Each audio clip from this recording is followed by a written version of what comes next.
Story 1. I once had a severe road rash from a high-speed longboard fall. I had lightly bandaged it with gauze that night, but woke up to find ants had somehow gotten into my room and were eating my wound. A little bit of antiseptic, some hydrogen peroxide, lots of pain, and I was good to go. Story 2. Lanced a perirectal abscess in the operating room. It exploded all over me and my assistant. A long shower afterward helped some. Learned an important lesson in how to protect oneself in this situation. Story 3. Circumcision at 19. Work made me return after 2 days because that was easily enough time to heal. I broke a stitch at work, causing a 6-inch circle of blood on my jeans. It was painful. Story 4. I had hernia repair surgery and was sent home with the surgery site stapled. A week later, I went to get the staples removed. I had been experiencing pain and a few chills, which I thought was normal. As the second staple came out, a flow of pus emerged. It turned out the surgery site was infected. I was sent straight back to the hospital and underwent surgery, where I woke up 3 days later on life support. Unbeknownst to us at the time, and considering I had complications during the first surgery, I had a terminal lung condition. We now know how risky anesthesia is for me. I came home with a hole in my side measuring 7 centimeters wide and 6 centimeters deep, which had to be packed with a special dressing every day. I saw a nurse and a doctor for 93 days until the hole closed. Story 5. I was a veterinary technician at a day practice. A Saint Bernard was brought in for lethargy and tapeworms. The owners were in Europe visiting family and had left their teenage children to care for the dog. They also had an adult staying with them to care for the children, but she did not know how to care for dogs. It turned out the children left the dog outside most of the time and did not check on him regularly. He developed a hot spot, a skin infection, which worsened due to his thick fur and went unnoticed. The skin began to rot and became infested with maggots. I started shaving the affected area to clean the wound. I had to continue shaving until the entire back half of the dog, from tail to ribcage, was shaved to the skin. The dog was riddled with maggots and had holes everywhere. The poor dog was in misery, slowly deteriorating from the back forward. He was a good, sweet dog that lay still, letting me shave his skin despite the pain. It took hours to shave and clean what I could, but it became clear he likely had organ damage as well. We finally contacted the owners, who were shocked but gave permission to euthanize the dog. The teenagers were indifferent.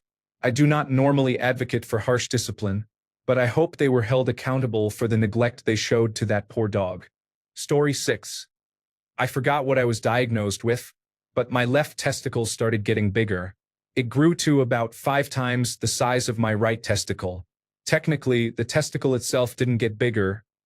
It was just fluid sacs sticking to the side of it. Either way, I had to get surgery to fix it. I had the surgery and was sent home. The doctor told me it would take a few months to return to normal size. However, it continued to get even bigger, now about 10 times the size of my right testicle. I started to panic because it grew that large in just 24 hours, so I went to the emergency room. I explained that I had just had surgery on it and described what happened in the last 24 hours. The doctor examined it and lightly grabbed it, poking it a few times. I don't know what she did, but I think she poked it again, and a massive amount of pus and blood squirted 5 feet into the air. I was horrified, as was the doctor. She said the fluid wasn't draining properly, so I had to have another surgery to fix it. That was the most horrifying experience I can remember. It was so embarrassing when my testicle exploded all over the doctor. Story 7. I had a very heavy nosebleed while I was asleep, and the blood ran down my throat until it made me vomit. I did not know what was happening. I sat bolt upright and started vomiting in the dark. I turned on the light, saw what I had just thrown up, then vomited more blood. Because I was sitting up, more blood ran out of my nose and dripped onto my hands in bed. I vomited blood for the 3rd time. The next day, the blood vessels in my nose were cauterized. Story 8. Ruptured anus. During the birth of my second child, he was stuck halfway out. There was much panic, and the doctor inserted her hand and twisted him to help deliver. My son's shoulder tore through my birth canal, perineum, and ruptured my rectum. It completely damaged the area, and there was bleeding and fecal matter everywhere. Because it was a teaching hospital, a group of 7 medical students stood around as the doctor explained how she was suturing the injury. Story 9. After my last surgery, I was on hydromorphone 8 mg tablets, which also happens to be my drug of choice, for a couple of weeks. Normally, anyone who is experienced doesn't get constipated anymore. When you are committed to the habit, you power through that, and your system goes back to normal. However, I had been clean for maybe a year, not by choice but by obligation and logistics. So when I got my prescription, I was overjoyed and immediately went back to intravenous injections of 32 milligrams at a time. Wonderful stuff. The rush is stronger than the rush from intravenous cocaine or methamphetamine, just in a different way. So anyway, I was happily using for a week and noticed that I was not feeling very well anymore. Could not possibly be all the Dilaudid I was using, no. It had to be something else. I was trying to figure out what was making me feel so bad, and it dawned on me that I had not had a bowel movement in a full calendar week. I took a laxative dose and waited. Nothing happened. I took another dose. Nothing happened. I wanted to have a bowel movement so badly that I doubled up on a dose again. Over the next half hour, my intestines slowly came back to life like a den of garter snakes waking up from winter hibernation. They were writhing around and getting more and more animated, and I knew I needed to get to the toilet. I got to the bathroom, dropped my pants, and sat on the toilet.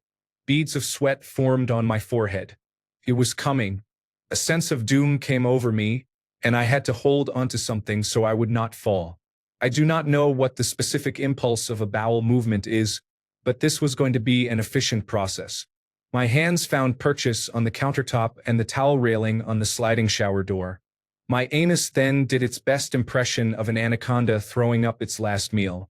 I dilated like I was in the back of a hastily flagged taxi on the way to the hospital 2 weeks too early, vocally denying this was happening right now. I cursed God for giving the human anus the capacity to mimic reptilian ovipositors and had sympathy for their plight. I was not even pushing. This thing was just clawing its way out of me at its own pace. I had no control anymore. Pressure built to a crescendo, and I was convinced I was going to need stitches after this. And then it was over. No splash. No machine gun-like flatulence afterward. Just immense relief. I had never related to the "I feel 10 pounds lighter" after that sentiment before that day, and then I understood. My hands released their grips, and I collapsed onto my lap in a sweaty mess, panting and catching my breath. I collected and cleaned myself and stood up. I had to witness this abominable abdominal blasphemy. My jaw dropped. This feces was at least as wide as a soda can. Its length was of indeterminable measure since part of it was out of view under the toilet drain, but a good half of it was sticking out above the waterline and resting on the side of the toilet out of the water, like the mast of a shipwreck. I idly wondered if I was going to need a utensil for this. It would have been beneficial, as flushing my shame was an endeavor in its own right. But yeah, there you go. That is my disgusting medical experience. Story 10. I had a breast reduction. When I woke up the next morning, the entire right side had turned black and died. I had to go through 7 different surgeries to remove all the dead tissue and was left with a large mass of disfigured scar tissue for 16 years until I was finally brave enough to find a surgeon who could fix it and had the courage to undergo another surgery. What made it much worse was that my father is a medical doctor and my mother was a nurse, so they provided my at-home post-surgery care. Lying there topless in my 20s in front of both my parents while they changed bandages and inspected my chest is a memory I wish I could erase. Actually, the entire ordeal is something I would not wish on anyone. Story 11. The anesthesiologist told me that she did not hit my spine with the epidural needle and that I needed to endure the pain because women are made to give birth. In fact, she did hit my spine with the needle. Story 12. It's not gory, but I had keyhole surgery on my kidney and they fill you with gas to create a working space. Let's just say that the first pee after surgery, I passed gas through my penis and I freaked out and cried, "Whoa, that's never happened before." The nurse laughed at it. Story 13. My mum had surgery a while ago. She woke up with bilateral surgical incisions to her chest, extensive internal stitches, and 2 smaller incisions under her arms. The greatest pain by far was in her throat and her head. She remained in hospital for several days, complaining about both. Her head was examined, but nobody checked her throat. She was probably laid awkwardly on the table. No big deal. She came home. I ordered all the throat remedies I could think of. Her throat still hurt. "Have a look," she said. I shined the light from my phone into her mouth. The back of her throat was necrotic. It wasn't just bruised. It was dying. It was black. Skin was sloughing off her uvula. The rest of it shaded from livid purple to bloodshot red. It was at most 3 inches away from her brain, and it had been left untreated for 5 days. Nobody even thought to look. The risk of sepsis was significant, unacceptably high. We went to the emergency department at the hospital where she had the surgery. They took a look, seemed very worried, called in a consult from a sister hospital, prescribed treatment, and did what was necessary. Mom asked if she should complain about the anesthetist. The doctor couldn't say yes, but definitely didn't say no. A few weeks later, after her surgical review, Mom turned to hail a cab. As she did, I noticed a bald spot the size of an egg on the back of her head. If I ever catch that anesthetist, I am going to eat him. Story 14. I've had 2 experiences in 2 different countries. 1. Barstow, California. I was pregnant with my 3rd child and went to the emergency room with possible stomach bleeding. To investigate, they needed to insert a tube. I thought they would numb my throat and have me swallow the end to suppress the gag reflex. Instead, they tried to force a tube with an end that was much too large through my nostril and down my throat. The tube got stuck, so I resisted because it was clear it wouldn't go down. They then held me down, and something cracked near my left eye. They strapped me down and held me until my nose was bleeding and my face was swollen beyond recognition. After unstrapping me, they spoke with the supervising doctor. As soon as they left, I fled the hospital. 2. Brisbane, Australia, August 2020. During COVID lockdowns, I had lost a lot of weight, which caused gallstones blocking my bile ducts. I went to the emergency room with severe pain. They gave me a pain reliever and placed me in triage alone, where I sat for 11 hours without anyone checking on me. I kept passing out from the pain. When I finally had a scan, they found the stones. They admitted me to the orthopedic ward, the only place with a bed, and I was made to fast for 2.5 days. Due to COVID and staff reductions, the ward was filthy, and we were not allowed to wear shoes, only compression socks. The toilet seat had an extension to make it higher, but the gap caused urine and waste to leak onto the floor and spread around the ward. On the 2nd day, they placed a grossly obese elderly woman next to me who was a constant fall risk and kept soiling the floor after falling. The smell made me gag. On the 3rd day, my vital signs worsened, and I began developing sepsis. Instead of taking me to surgery, they said I needed to go to intensive care. My work manager called to check on me, and I sent her pictures of the ward and my file.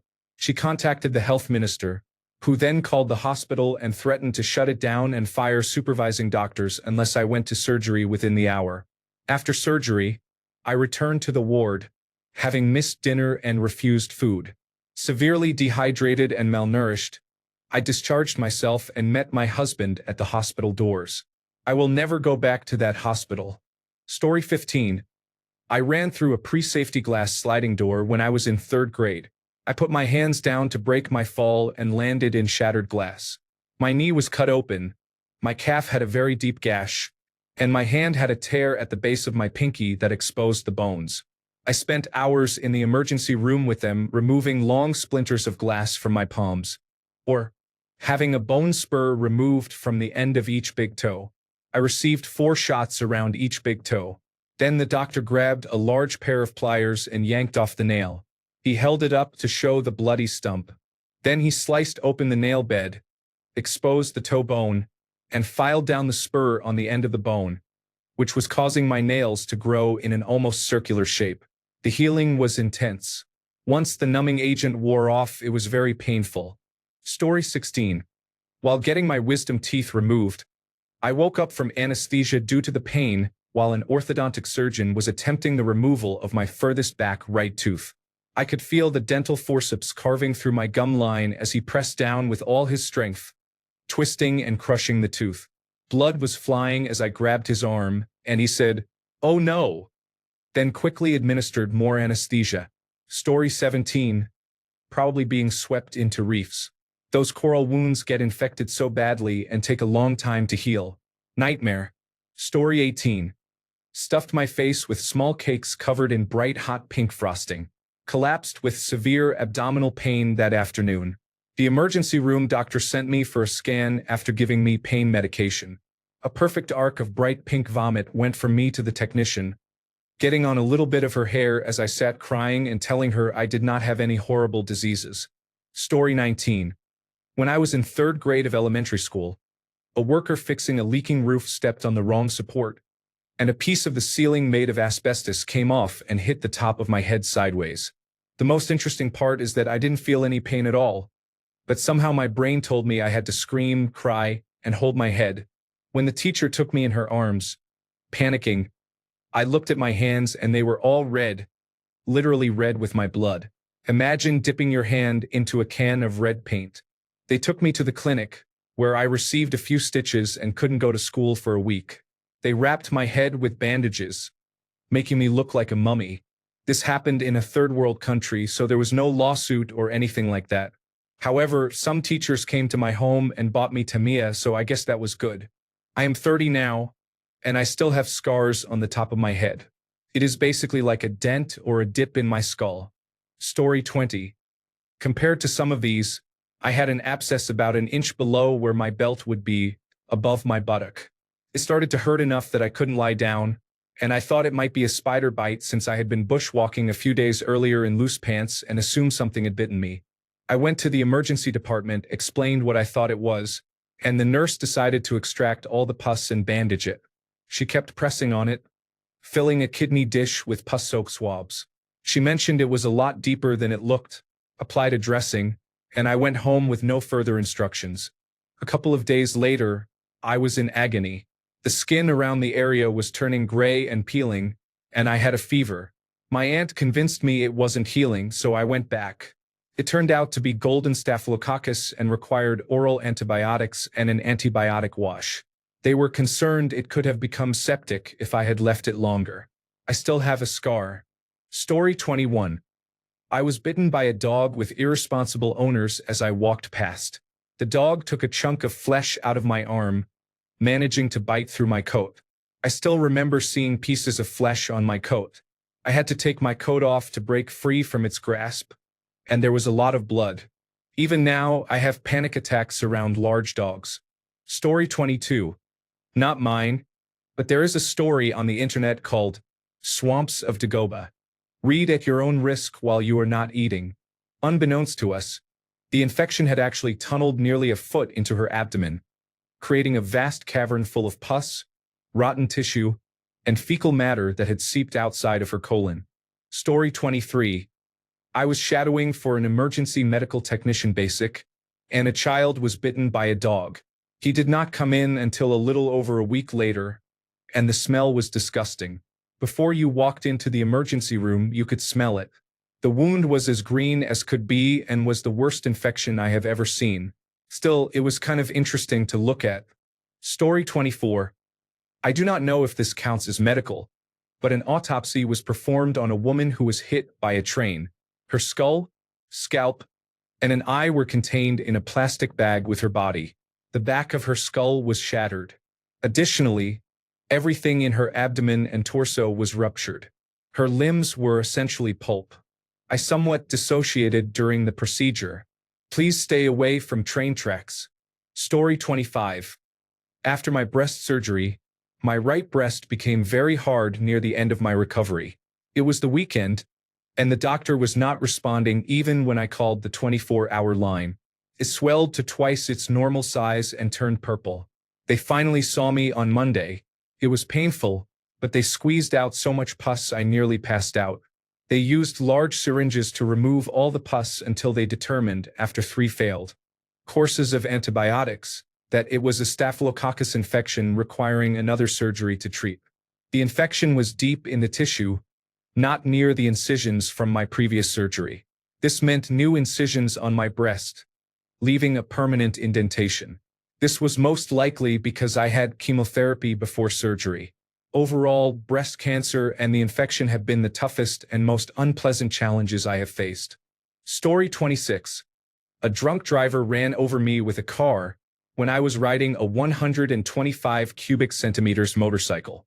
I got stuck under the car, broke my arm, and burned my skin on the hot exhaust pipe.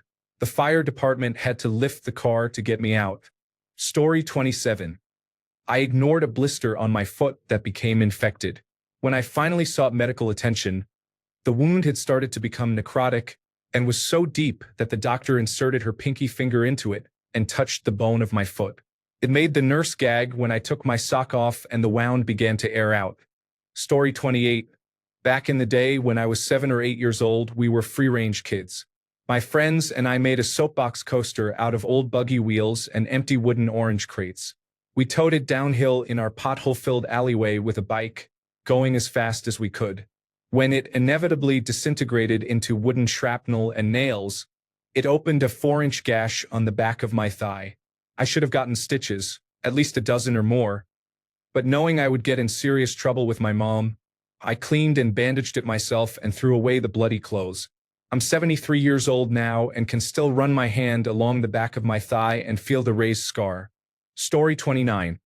An old roommate of mine got his hand caught in a meat grinder at work. It split the bones of his ring finger and middle finger down the length, like twigs that were crushed. It also severely damaged his hand. It was quite gnarly looking. Somehow, he did not lose any fingers. I took him to the hospital the next day for a follow-up appointment. His boss took him on the day of the accident and sat beside him while the nurse debrided the dead skin and tissue from his hand. I would have been screaming if it were me, but he just gritted his teeth and endured it like a champ. He has some very distinctive scars now, resembling crisscrossing patterns.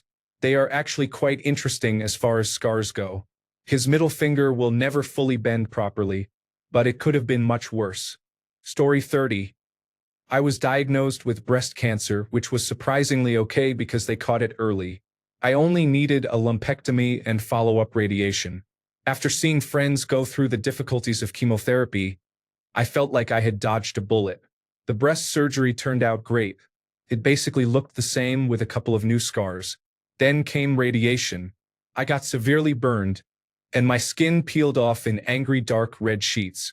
It looked like I had fallen into a deep fryer. I remember a moment when I was trying to work with clients, wearing the most flowy, oversized linen shirt, hoping I wouldn't leak through the bandages, trying not to let my arm touch my torso in any way. My mom called to ask how it was going. I stepped away from my clients to talk and said how awful it was and that I still had more treatments to go. Her advice was to put my big girl undies on and suck it up. Good times. Story 31. A man in the jail where I worked tried to kill himself by digging down to his femoral artery with his finger and severing it. The blood was 1 inch covering the floor. He survived. Story 32. My forced cesarean sections have changed me mentally and physically. I have heard and experienced things that I do not want anyone to go through. Story 33. I had a radioactive plaque sewn onto my eye and then had to wear it for 3 days. It was as horrifying as it sounds, but the alternative was having my eye removed to treat the tumor, so I agreed.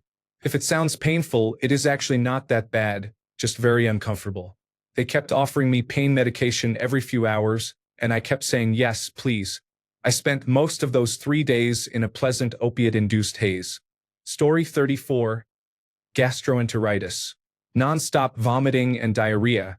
I was put on an intravenous drip because my body could not absorb nutrients. Story 35. Open tibia and fibula fracture. I ran out on the field with my preceptor, saw it and said, I am going to go grab the splint kit and towels. While running back, I kept thinking, this is intense. The kid ended up being fine but decided not to pursue football anymore. Story 36. Childbirth. My daughter tore the tissue around my vagina so badly that I needed a surgeon to repair it. Worth it though. 100% would recommend. My vagina seems fine now. Story 37. Waking up during surgery. I started to sit up, felt a hand on my chest that firmly pushed me back down, and heard a voice say, "Don't try to sit up." I said, "I hear power tools. Are we done yet?" The reply was, "Not quite yet." I responded, "That was not the right answer." Story 38. My cesarean section with my daughter was very difficult. When I had the procedure, my epidural completely failed, and I felt everything. I was even able to move my legs. I spent the entire procedure crying and vomiting on the operating table due to pain. It did not end there. Less than a week later, my incision opened up, and I kept bleeding everywhere. I was stitched up again at the emergency room without any anesthetic or pain management, only to be told the next day that I should not have been given stitches. Instead, I had to pack the wound multiple times a day for a couple of weeks. My scar never healed properly, and I developed adenomyosis and endometriosis shortly after. This led to a total hysterectomy at 28 years old. Story 39. This does not sound as gory or disgusting as some of these stories, which I am enjoying by the way, but I had an internally ruptured cyst on the back of my neck that kept growing and becoming more painful by the second.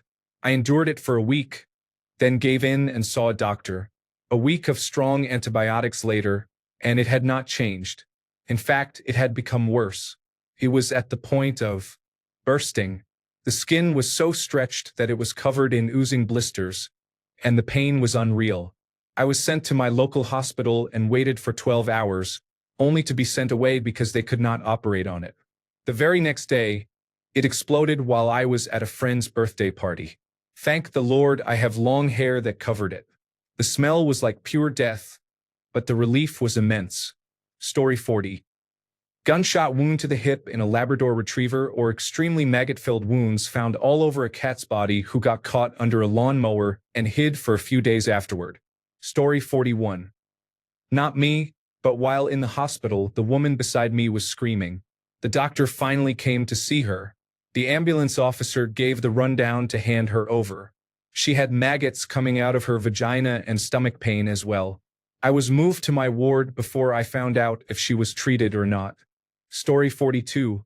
Hard to say the worst, but one I know that will make a few people a bit frustrated. I had 4 impacted wisdom teeth removed at the public dental hospital. Left, right, top, and bottom. I was told it would be done under general anesthesia and that I might need the teeth in front of them removed, as well as a jaw grind. I fasted the night before. I arrived and they were running. Very late. Eventually, a senior dentist arrived with about 6 students. You could tell she had been around for a long time, tough as nails with strong forearms. Ironically, she looked like my ex's aunt who didn't like me. I think she took one look at me. I looked a bit rough, scars and all, considered her students watching, and decided it was going to happen under local anesthesia. Ready. As soon as I was numbed up, she started cutting my gums. She grabbed the mini grinder, cut, and then grabbed the pliers and hammer, just started working on the 2 teeth, broke them, the cracking was intense, and ripped them out. She even split my lip, levering them out. That was 2 teeth down on one side. I was completely distracted by the horrified looks on the students' faces, which was kind of entertaining. Then she did the same thing on the other side of my jaw. At that stage, 2 students just bailed and walked off laughing. Anyway, she did the top 2, and now I've had 6 teeth out. I was given instructions and left. An hour after I got home, inch-long cuts in my jaw opened up. I called and was told to use gauze and it would stop. It did not. I continued to bleed and ran out of gauze, bandages, and so on. I had been calling and emailing all night, including estimating blood loss. I got the response, "You need to get in here as soon as possible." I then took some painkillers and forgot I hadn't eaten in more than 2 days. Driving down the freeway, I got woozy and realized I was passing out. I tried to pull over, but someone blocked. Me thinking I was trying to cut into the queue for the off-ramp. I then went across 4 lanes to the emergency lane and passed out. I smashed into the barrier and ended up in intensive care with a suspected spinal cord impingement. As a result, I had an anterior cervical discectomy and fusion, a neck fusion at C4 through C6. Then I ended up in rehab. After rehab, I hooked up with a nurse. A week later, I was admitted to another hospital for a month with a severe eye infection. After 30 days on a drip, with doctors not knowing what it was, I was released. I then had to go to the eye and ear hospital to have a pseudo-eyelid removed. I didn't know that was a thing. Do not look it up if you have a weak stomach. Finally, I got the analysis back. I had contracted a chlamydia infection in my eyes. My eyesight hasn't been the same since. Talk about an all-time bad run of things. So take your pick to answer the post's question. P.S. I still have inch-long trenches along my bottom gum lines on both sides. The titanium plate holding my neck together still gives me migraines like you wouldn't believe. Also, I had my lower back operated on 12 months before all this and was sent home the same day in error with a walking stick. A rehab center called to advise me I had missed rehab for my lower back, and I haven't been able to walk properly or work again since. I cannot even handle being in the same vicinity as a hospital without completely stressing out and haven't been back in 6 years. I have post-traumatic stress disorder from both my childhood and this experience. This is literally the most I've ever put together in writing about it and may use it to contact a lawyer. I'm slightly intoxicated as I write this. A psychosocial worker is visiting me tomorrow, and I will run it past him. P.P.S. I had my own successful business and now I am agoraphobic and live off Meals on Wheels. If anyone knows a good Australian lawyer, please let me know. Cheers, and thanks for reading. Story 43. While I was on traction before getting the Elizarov frame, I asked to adjust the bed. They almost dropped me, and the traction yanked my broken bone hard. It hurt very much. Story 44. In college, I had a summer job in a junkyard. One day, I attempted to remove the pulley from an alternator using my air impact wrench. I had seen it done dozens of times by other workers. I grabbed the fins tightly and gave my impact wrench a quick blip. I immediately lost grip on the alternator and felt pain in my left thumb. Although I pulled my hand away instantly, it was not quick enough. When I removed my glove, the skin from the tip of my thumb down to the first joint was hanging like a wet rag. I used an entire tube of strong adhesive to stop the bleeding and reattach the skin as best as I could. Then taped some gauze to it and went back to work. Story 45. Not necessarily the most gory or disgusting unless you have a very sensitive stomach to smells. I had a pilonidal abscess when I was 22 years old. When I went to the emergency room, I asked the doctor its size. He compared it to a 50-cent piece. When he lanced it, even with numbing, it hurt a lot. It was the most foul-smelling thing I have ever smelled in my life. It lingered into the hall, and I heard people gagging as they walked by. Story 46. For me, hidradenitis suppurativa is a chronic inflammatory skin condition that makes life very difficult. The abscesses, cysts, or boils appear without warning, become easily infected, and cause significant pain along with unpleasant appearance and odor. Doctors typically prescribe antibiotics, acknowledge the condition, and often do not provide further treatment. Patients must manage the condition largely on their own unless it worsens, leading to repeated medical visits. In addition, patients suffer mentally and experience severe impacts on their self-esteem due to the condition's challenges and the judgment they face for something beyond their control. Story 47. Swamps of Dagoba. Swamps of Dagoba. Swamps of Dagoba. Story 48. I survived a massive industrial accident in which my face was nearly torn off. Surgeons had to reattach it piece by piece. Story 49. Probably my first baby's birth. He was a big baby and got stuck. I was pushing for hours, and when he finally broke through, he caused significant injury on his way out. The midwife was filling multiple kidney dishes with my blood while we waited for the doctor. Then I passed out from losing so much blood and woke up to the doctor trying to stitch me back together. My baby boy had just been left on a trolley in the corner with my partner while the medical staff attended to me. Overall, it was a complete disaster. Story 50. I was injured in the United States Marine Corps during a live fire training exercise due to a young Marine's unbelievable incompetence. I dislocated my left knee, tore all the ligaments, and was put into a cast until surgery a month later. He was fine, Surgery was supposed to be 5 to 6 hours to fix the ligaments with a 6-month timeline for full recovery. Navy surgeons were incompetent, and I developed compartment syndrome in my left thigh from the tourniquet never being adjusted and in my right calf from my leg being left in a stirrup and never adjusted. Compartment syndrome developed from blood clots forming because they never adjusted my legs during the 10-hour surgery. I had to get bilateral fasciotomies on both legs to save them. That's where they cut open both sides of your leg to relieve the pressure in hopes of preventing amputation. I had 10-inch long, 2-inch wide wounds on both sides of my left thigh and right calf left open for 4 months. I ended up spending a year in the hospital, 3 months at the Naval Hospital before they gave up, and the rest at a civilian hospital where they remarked they could not understand what the Navy had done to get me to that point. The next 7 months were spent correcting the damage the Navy surgical team caused. 4 of those months were spent with vacuum sponges pulsating in both legs to pull out fluid and dead tissue, stop infections, and try to save my legs. The pain was intense. I spent 2 months in pain so severe I couldn't stop screaming, shaking, and vomiting. When I was transferred to the civilian hospital, they immediately put me into a coma until they could close my legs. My right calf has recovered, but I lost 80% of my left thigh muscles, and they removed my sciatic nerve from my left thigh. I have now spent the last 20 years with debilitating nerve pain that never stops. I have had 23 surgeries in total, with another one tomorrow to replace my broken spinal cord stimulator. This will be my 3rd stimulator as they keep breaking. The Navy botched the knee repair so badly I had to have it all redone within 2 years and 4 surgeries. I have had 13 different types of nerve blocks for nerve ablations, tried every type of medication with even a hint of known pain relief, acupuncture, meditation, and any kind of spiritual treatment rumored to help. I spent 12 of those years on the heaviest opioids known. I can barely walk, and my quality of life is poor. The pain is progressively getting worse.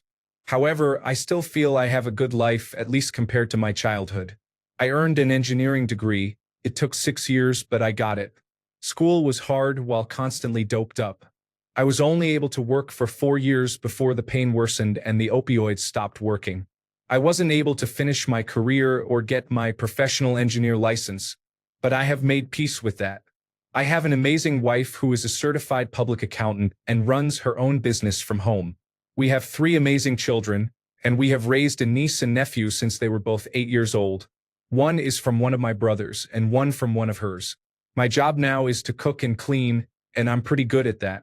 If it weren't for the constant debilitating pain, the hours-long daily regimen to be able to hobble around and somewhat function, and the lying to my wife and kids about being okay when they see my suffering, my life would be perfect. I think if I told them how badly I am hurting and feeling hopeless some days, it would scare them. I want to spare them from that. Feels good to type this out. Story 51. After surgery to remove a tumor located next to my inner ear, days later blood started pouring out of my ear. I woke up in the morning covered in blood, my pillow soaked. I looked terrible.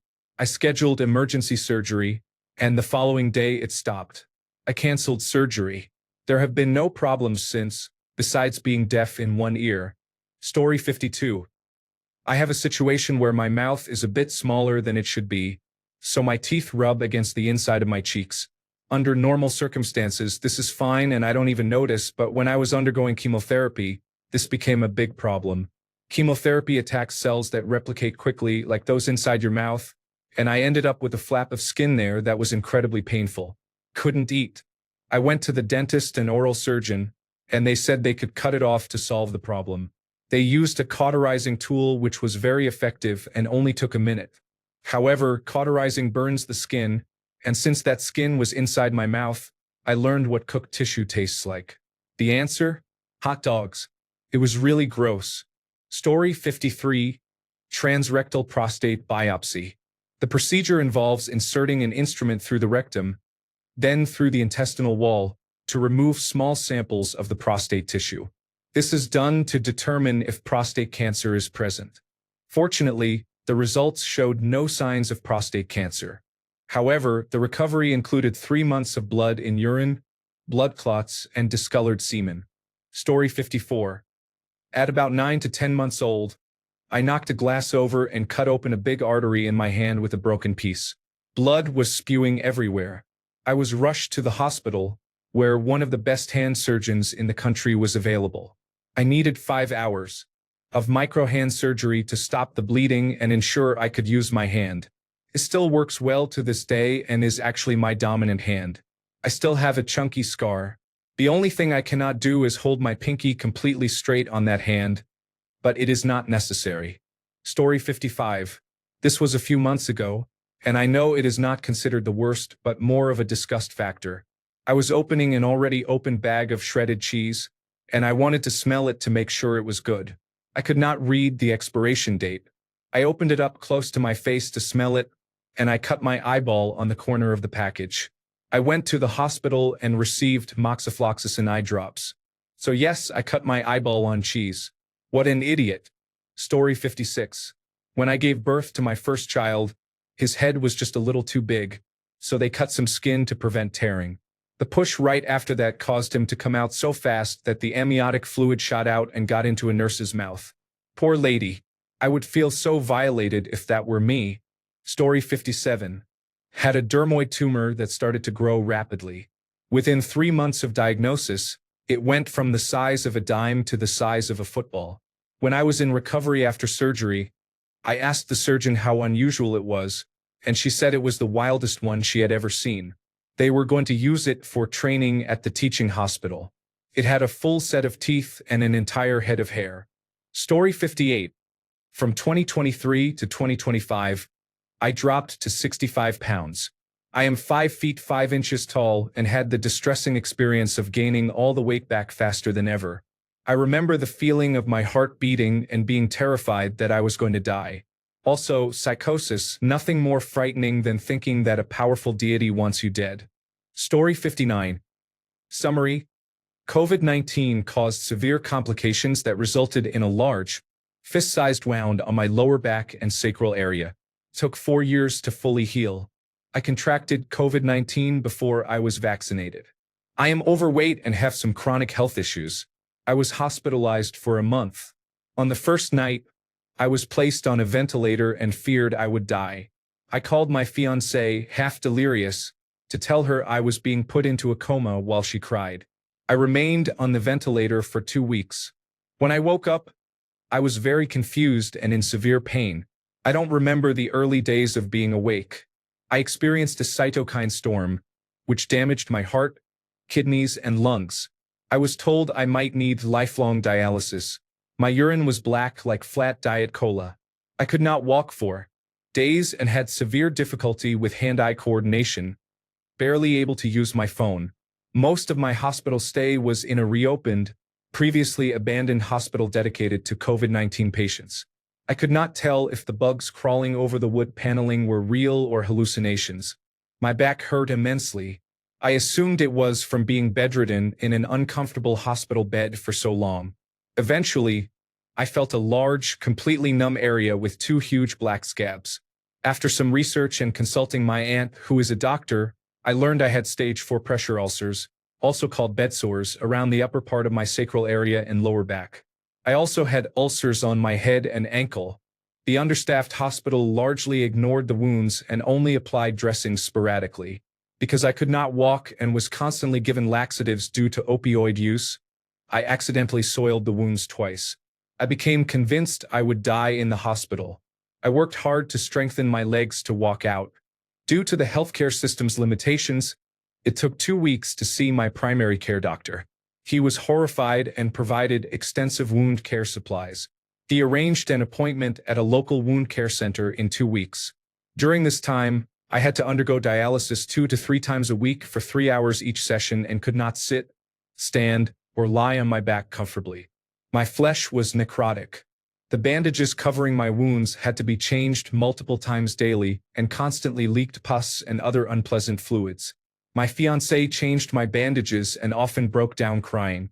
Finally, at the wound care center, some nurses could not bear being near my wound and had to leave the room. A pregnant nurse vomited.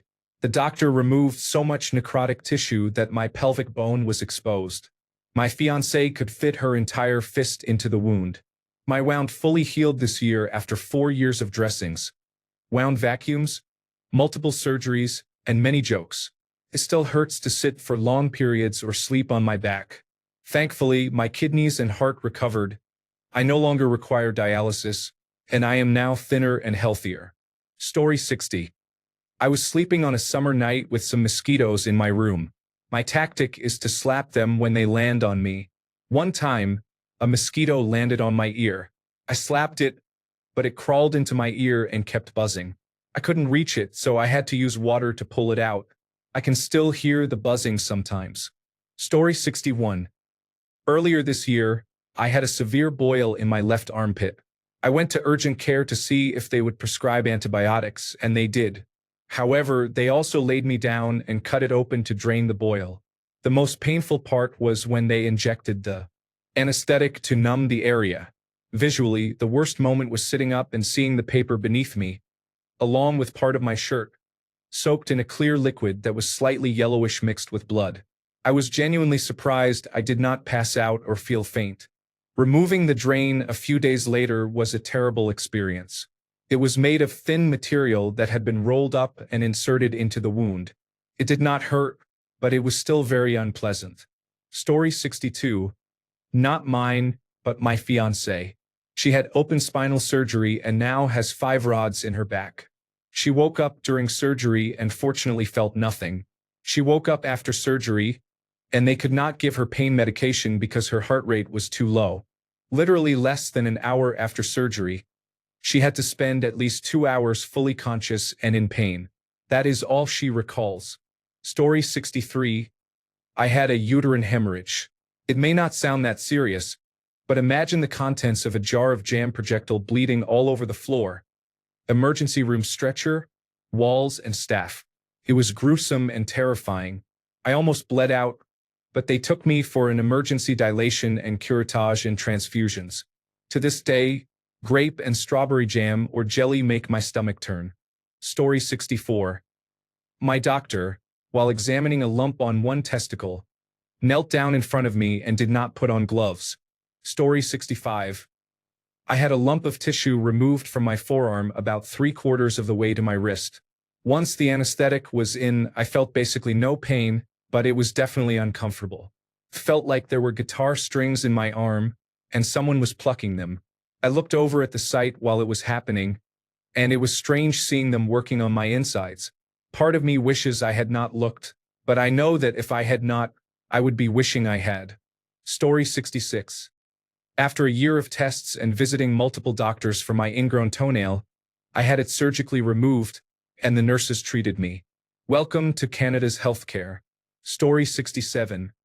I had a hysterectomy in my late 30s. The doctor was awful. When he went in, it turned out I had a lot of fibroids, more than he expected. The scar was huge, about 13 inches, starting above my belly button and going straight down. To close the incision, he used surgical staples. The problem is, I have several autoimmune diseases. One complication is that I sometimes develop new allergies. This time, I turned out to be allergic to the surgical staples. I swelled up badly and started to bleed severely as the staples opened. I was in the emergency room bleeding everywhere. I lost a lot of blood, with blood squirting on the walls. That was the last thing I remembered before passing out. I woke up after being taken back to surgery. After receiving 2 pints of blood transfusion, the wound was sewn shut. I am allergic to penicillin, so I had to stay for the entire antibiotic treatment. It was a difficult experience. My children were in middle and high school at the time. Thank God my mother-in-law came to help with my kids. She rearranged her schedule and stayed extra to support me. I don't know what I would have done without her. Thanks a bunch for sticking around till the end of the video. Remember to subscribe, and until next time, stay awesome and goodbye.